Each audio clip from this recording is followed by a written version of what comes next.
¿Cómo es posible? ¿Cómo es posible?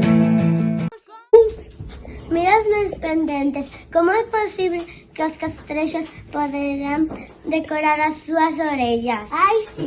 Sí, con arrancadas. Es unha xoia castrexa. Sí, é moi bonita.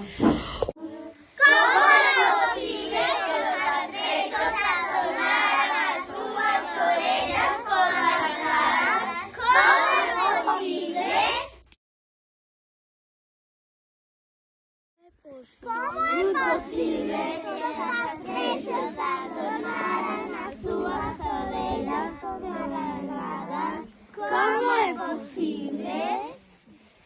Pois é posible porque os castrexos e as castrexas tiñan unha técnica tamén moi depurada para traballar o ouro.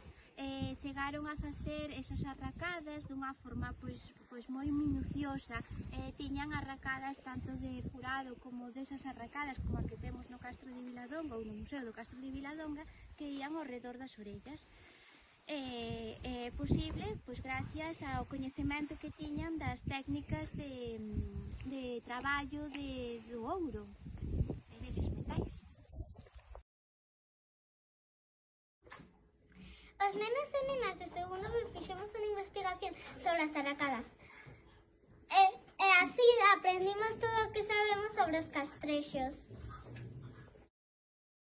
No primeiro trimestre,